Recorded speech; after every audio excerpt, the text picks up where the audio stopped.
It's the weekly 30-30 trading list. We are finding the best momentum companies on the ASX and identifying those companies that are set to run.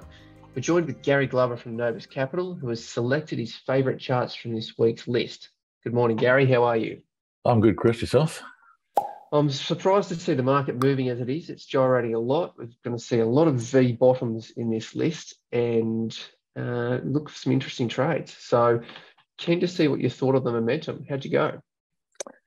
Pretty good, actually. I was actually looking at, I was curious with this list last week, Chris, because there's a few stocks on there that I liked, which as a result of that, I actually traded because I was looking for sort of some of the stronger stocks to sort of come out of the market, thinking there'd be a low soon. So definitely saw some pretty positive activity in the market this week. So definitely, some stocks sort of jumped out at me from the list there last week, and they were the first things that I jumped on this week. So, but before we get ahead of ourselves, we'll just go through the number one ranked stock for the quarterly is CAU, which is Cronos Australia. So had a pretty good run here, pretty good volumes there. Still sort of looking okay here, really. Sort of, that's a nice little consolidation there. You'd love to see it on top of the previous high, but not too bad. The only thing there is not the greatest volume coming in there yesterday, but still sort of somewhat constructive there. Volumes are sort of starting to lighten off here, but this is normal there. Sometimes when you push up there, you might go one, two, maybe a third push.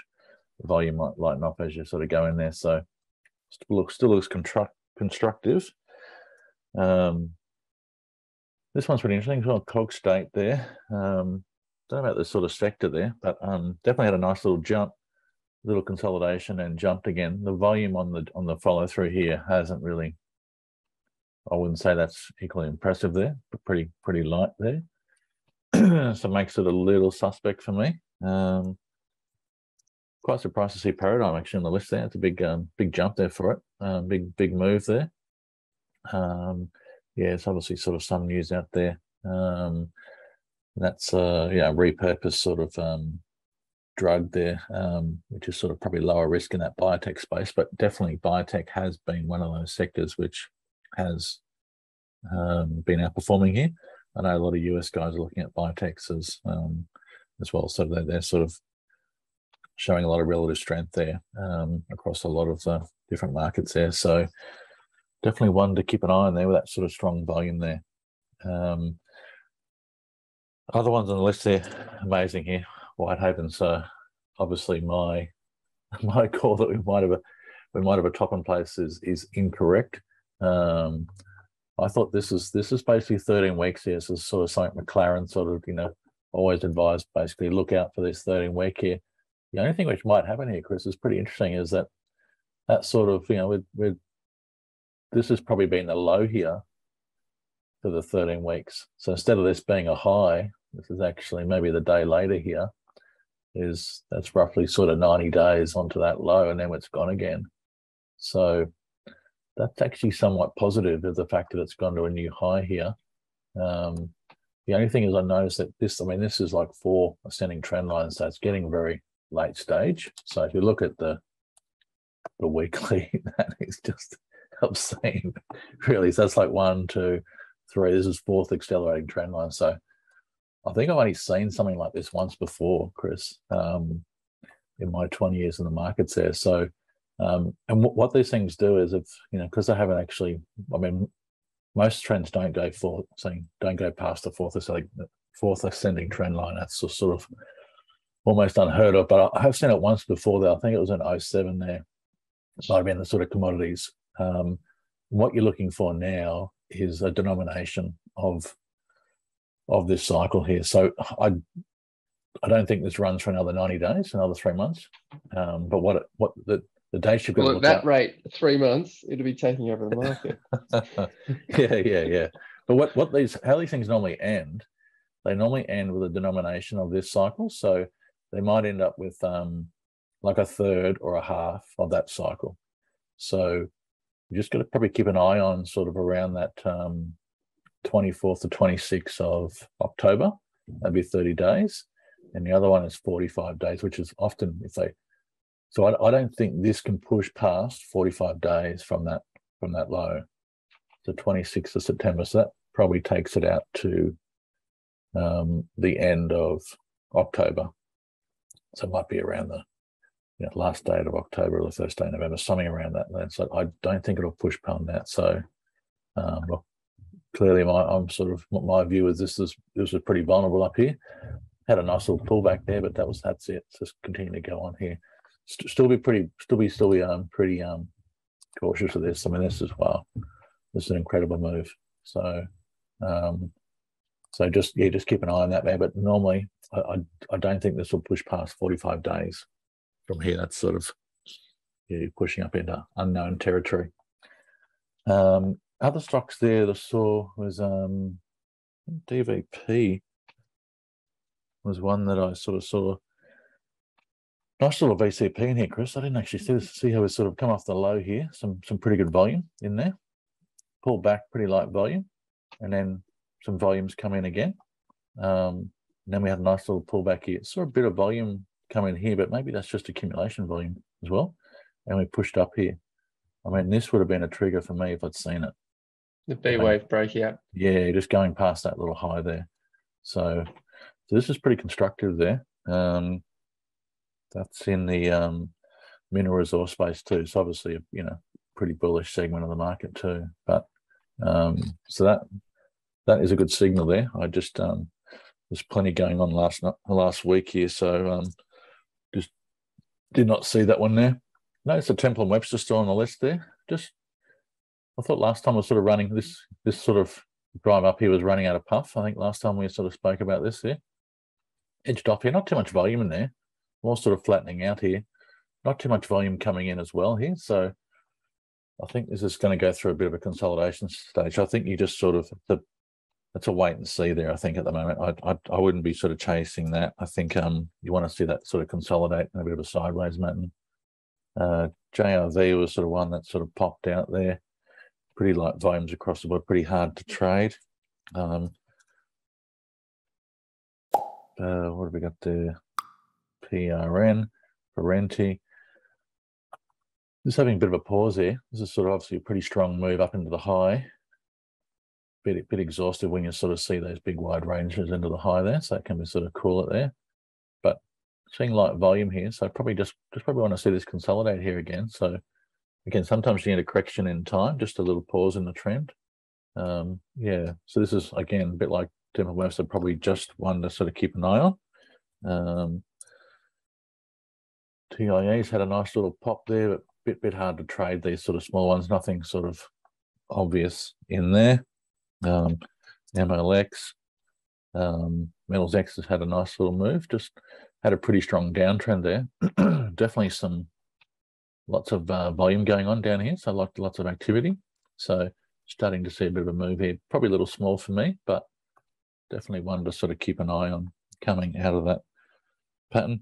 Premier Investments was on our list last week. Obviously, when you see an upgrade, normally it's pretty rare not to sort of see follow through for the next few weeks. So, you can see here a bit of a consolidation there. It's probably what we got there. Gone down on all that volume there, very light. So this is the thing, so it's okay to go up and down here. If you watch your sort of down days, the volume is basically half or a third of previous days. So you sort of know there's no conviction in that pullback there, and then bang, you go straight back up again. So again, so it's like the instos have just stopped buying, stopped the portfolio switching, and it's just so trying to buy it here, just trying to wait for a little bit of a breather. So so no one will sort of sell it, but the buying was just the interest is obviously waiting for a little bit of a cool there. What else is there? One that jumped out at me was this one actually really jumped out at me, Chris, because obviously in that TER is Terracom there, so obviously pretty bullish sector in that coal space there. So this whole thing here is sitting on top of this previous high, so that's pretty constructive. And this is this is starting to sort of be a nice little VCP pattern in here as well. So you have a sort of nice correction there. So starting to call this a little consolidation, a little triangle, or a little panic, however we want to describe it. If you probably draw some trend lines through here, you'll sort of see. But we sort of study in here, we've had some pretty solid volume all the way through to the high. That looks pretty good. Bit of a pullback here, nothing too much. Somewhat volume there. Pretty light volume, you know, through here. Not too much going on. Then we see a little bit of a pop here. Now we see, look at these last few days here, just consolidating here, no volume, no selling. So this has had plenty of chance to sell off here. So like 4 or 5 days here on its side, and then what yesterday, bang, we saw coming in here. So this looks pretty constructive. It's, again, I know we're late stage here, but we're sort of the thing about those, you know, even though my view's been wrong on the Whitehaven and New Hope, they're sort of peaking there. Just goes to show what we're trying to sort of illustrate with these quarterly and weekly momentum is these stocks can keep running. They can, the stocks that go in this list here, they stay in here a long time, and yeah, so that they really can just sort of keep going here. So so that one looks pretty interesting. That's probably one of the charts that sort of jumped out to me. The other one on the list there, which we sort of which we highlighted a while ago, had a nice little consolidation and broke out of here. Again, this is still nothing sort of too negative in here. The whole thing's sort of still sitting on top of the previous high. Pretty low volume in here. A little bit of volume at the low, but yeah, it's again, I know it's sort of, it looks extended here, but as we know, Chris, I can keep going here, going there.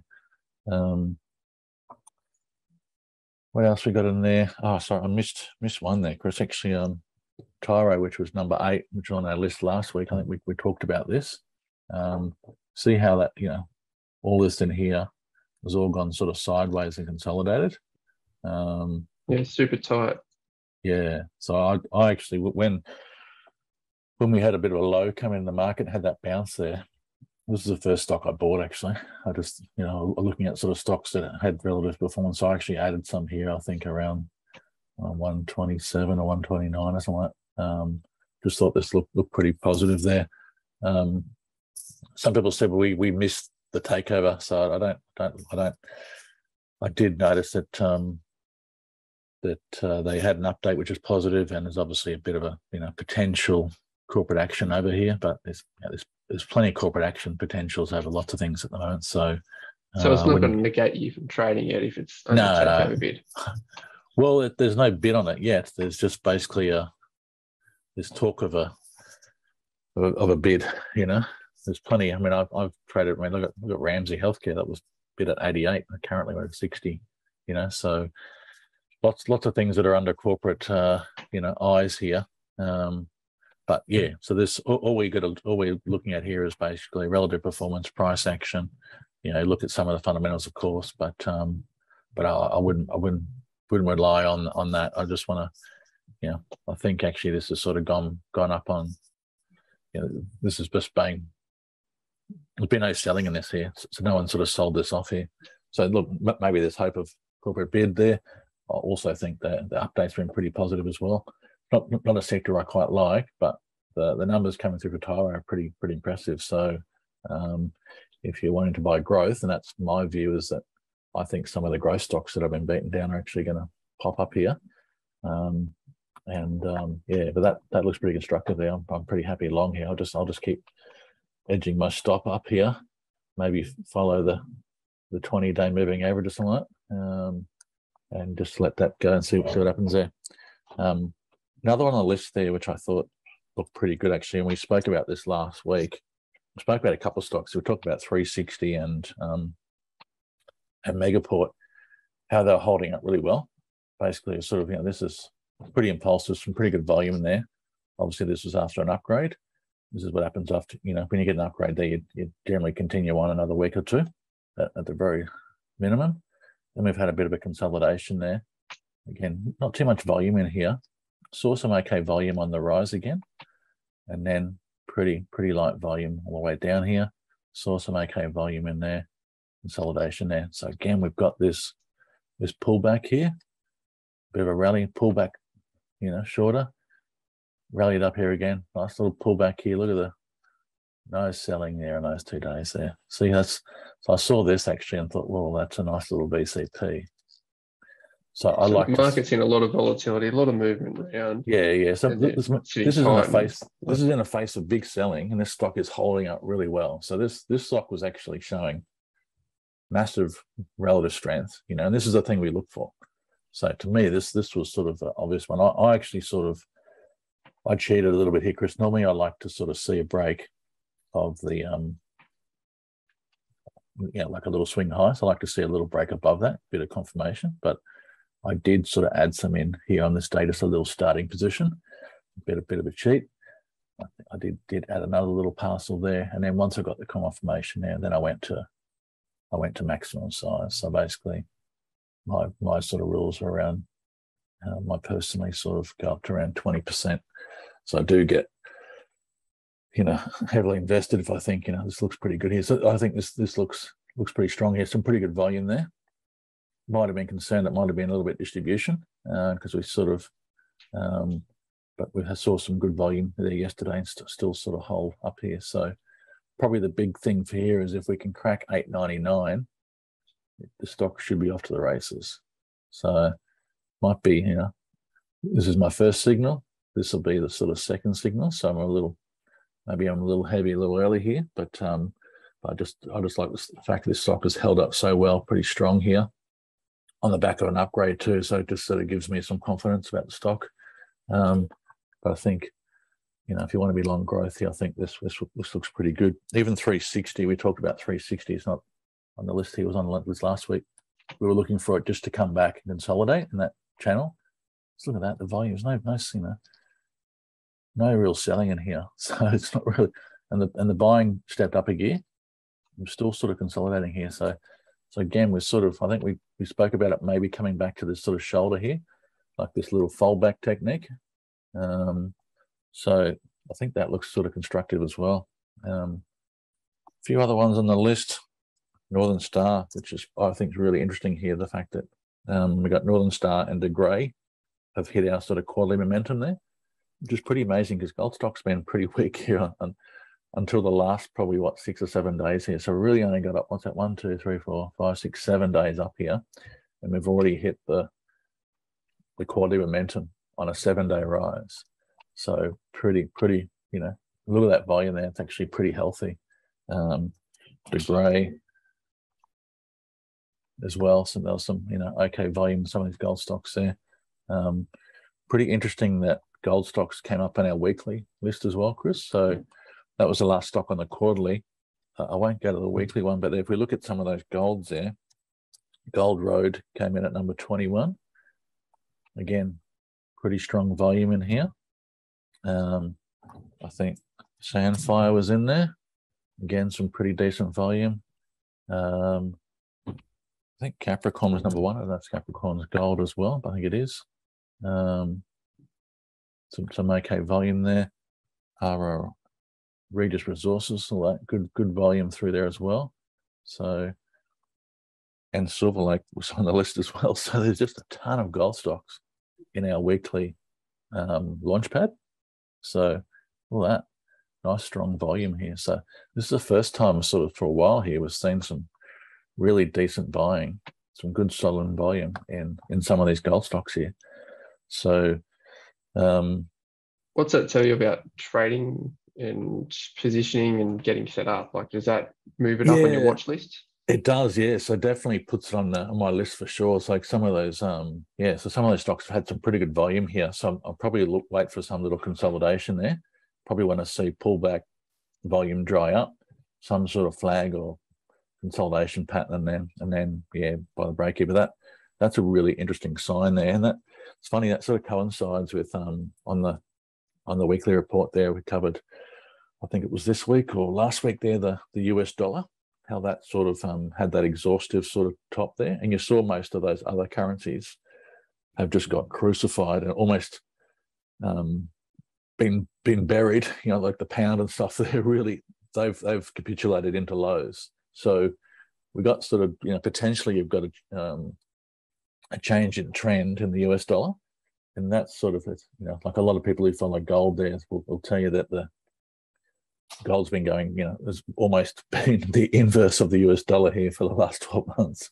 So really strong, correlation there between those markets, almost inverse. So if gold is showing signs of turning up here, and that US dollar is actually starting to exhaust and starting to turn down here, it could be quite significant for the gold stocks. And we know sort of in high inflationary periods in the past that gold has been one of those sort of sort of high performing sort of stocks there, with the almost sort of flock to safety. But I don't know. The only thing for me is I've noticed gold's got a better correlation with equity markets than anything else. But I think there's obviously a high correlation with the US dollar as well. But just interesting here, we're sort of seeing some volume across the board in those.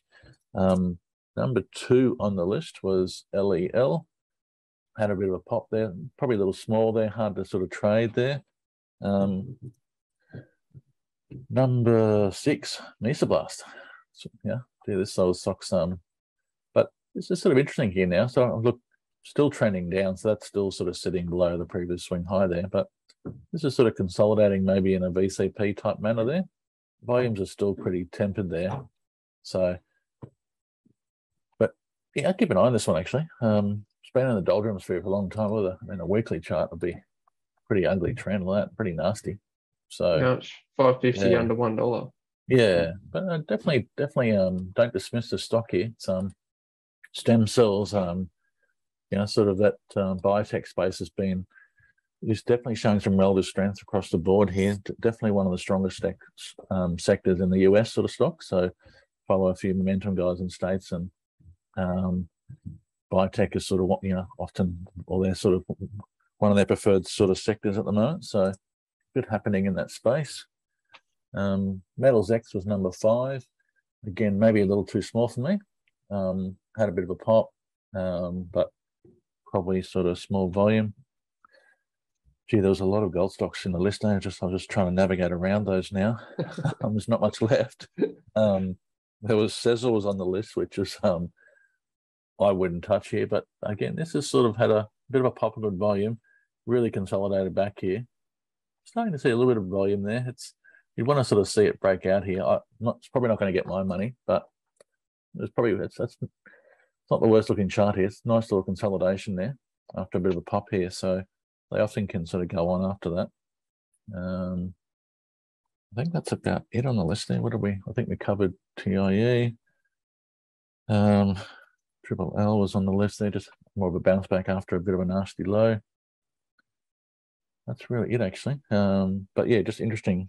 Who was on that list there? So yeah, the main thing we still, the only thing sort of concerning me there was that the energy is still pretty robust across the board here. So all stocks, I think Santos was in our launch pad again this week, so it's had a bit of a jump as well.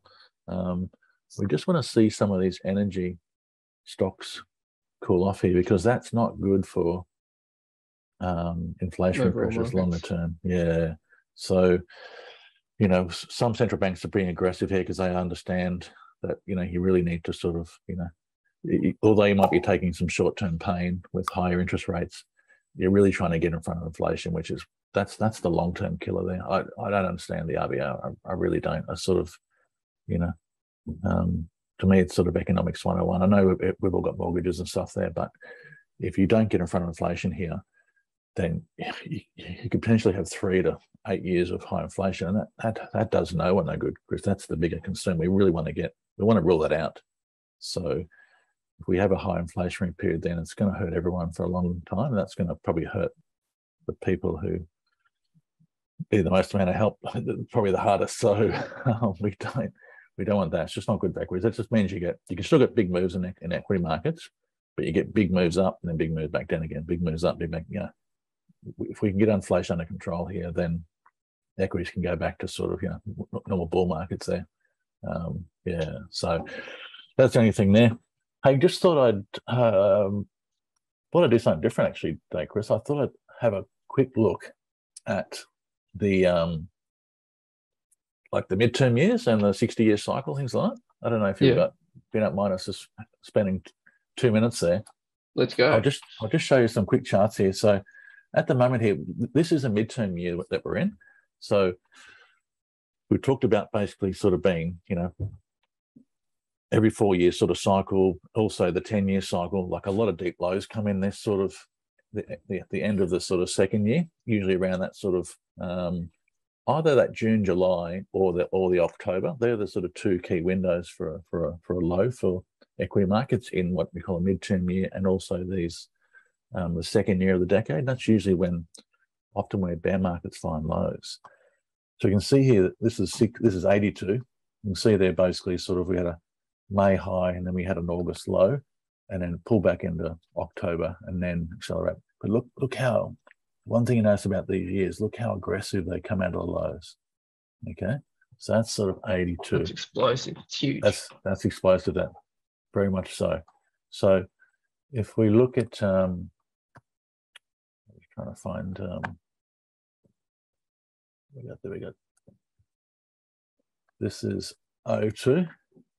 So this is sort of like, again, we sort of found that similar to us, actually, found a July low, bounced into August, and we come off really aggressive there. And then early October low, and then explosive move out of that low. This is a bit of a deep retest, but again, explosive move again. If we look at 92, again, we've sort of got similar timings there. So May highs, bit of an, I think July, August, September mini high, and then October low, and then kind of explosive moves sort of out of these. The one that everyone's sort of talking about is actually the 60-year cycle, which is, again, sort of like 2002. It's been really, really similar. So again, came back into a July low, rallied up into August, and then come off here, and then, this has come all the way back into October. But then look how explosive they come out of the lows here. So this is the thing about these midterm years. Also, the second year of the decade, late second year, early third year, that's when all the big lows typically sort of come in markets here. So just thought I'd just share this with you. I just think we're pretty close here. So 60-year cycle scarcely might drag on a bit more. The only thing is here, this is a higher low. So I think I sort of said to you in the last couple of weeks there, I find that the markets that go to new lows in these sort of second year or these midterm years, they do it faster. So they don't, this goes up sort of, this is 2 months there, so 60 days up, and then this was 60 days back down again. So like equal in time. That's how the high low is set up. When it goes to a new low, it does it a lot faster and usually comes in early October.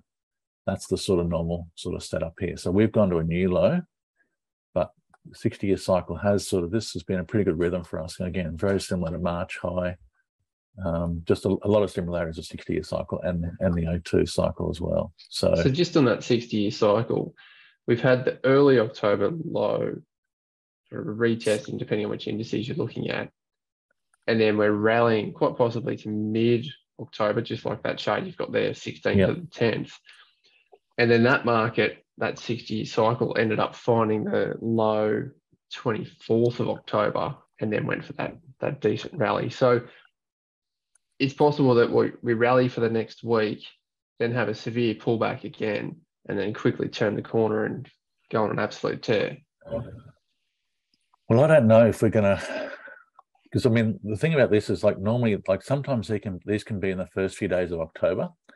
Quite a few lows have sort of come in around the 3rd, 4th, 5th, 6th of October.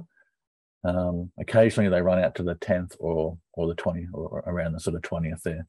But I find the ones that run out to the longer ones, higher lows.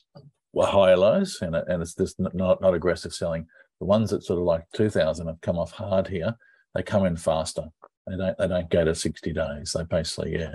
So we're right in that window here now of potentially a low here. And the way that our market has bounced out of that low, off the low, is pretty aggressive. And you notice that the Dow went to a new low, S&P went to a new low, NASDAQ did not go to a new low, XJO did not go to a new low. So you were saying that the techs were looking relatively stronger coming into it. So some of the technology stocks looking pretty, looking pretty positive there. So what I'm saying is here, these sort of years, we tend to explode out of the lows here. So so it might be further to go. Maybe we'll follow this sort of pattern here.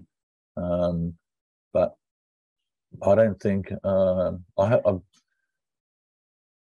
I think the low might already be in here, Chris. So the key here now is to sort of see what sort of volume comes in on the down day. So we've got a down day today. Volume was a bit lighter in some of those markets. So just got to watch, see what happens here. But I know IBD Live will be looking for what they call a follow-through day, looking for a big up day on big volume. And if they get that, that's what they that's usually quite a bullish sign there. So if we see a follow-through day, how many follow-through days was O'Neill normally looking for? So what do you say? Follow-through day occurs during a market correction when a major index closes significantly higher than the previous day and in greater volume. Happens day 4 or later of an attempted rally, higher than the previous day and in greater volume. Okay. So yeah, so I think it's usually, what do I say, index closing sufficiently above 1% on increased volume is what we're looking for there. So it's usually day 4 to day 7 is the most powerful follow-through days happen. So it's just interesting here to sort of keep an eye on this. That's normally a sort of good, doesn't work without its faults, but that every major low does show a follow-through day. That's the interesting thing. So if we do see one there, so just going to be on alert for that. I think we could be, the low might be in, but we just need to see a bit more proof of that. If it's not in now, I think we're really close. I've actually been, starting to get a bit active here, and I'll be looking to sort of add some sort of stronger stocks here. So, but interesting times. Hopefully, we'll start to see some more really good setups there. But I like that. That Tyro last week was pretty decent. I think the Terracom looks pretty interesting as well this week. It's probably right. And obviously I like the MP1. I think that looks pretty bullish. I'll be keeping an eye on 360. Those gold stocks look pretty interesting as well. They've had a really good jump out of the gate. So we want to see them have a bit of a breather, consolidate, see no volume come in, and then but lots happening in the market. Well, it's good to see that you're on your toes. You've got the watch list to run out for the week ahead. You looked at this last week. You came up with your short list of ones to trade. You've traded them. They've come off well this week so far. So it seems as though you're consistently looking at not only the market leaders, but those that are also compressing and building great setups, good bases, nice consolidations, and showing sort of Wyckoff anomalies where you want to see that the right compression and the right volume signatures. Is that kind of the lowdown on what you're focusing on right now? Yeah. I would love to have seen slightly deeper lows. I would have loved to have seen all those indices sort of go to new lows. But so sometimes you don't get your perfect setups, don't get your perfect fibs sort of close enough is good enough. So I think there's a lot of cash on the sidelines here, Chris, too. So that's the one thing about, if you look at, there's a lot of people just sort of sitting back here waiting for this sort of October low. So there's almost too many waiting here. It mightn't get down to that level and get a bit, you see here, once the market went up one day here, it just really just followed. It just felt like it wasn't going to come back at all. So be interesting to see what sort of volume goes through the market today. So watch, this looks like it'll be a bit of a down day today here, but just watch the volume. That's the key there. If we've gone up on some pretty good volumes, if we pull back on lighter volumes, that'll be constructive. So yeah. Well, the market opens in a couple of minutes, so we'll let you get ready for the open. Yeah, perfect. And, thank you very much, Gary Glover. Thanks, Chris. If you want to see more of Gary's videos and the report that he talked about, where he's looking through his actual trades and portfolio, that's on the right-hand side. And he mentioned the volatility contraction pattern, where we go through in detail and then have a short list of key criteria to look for.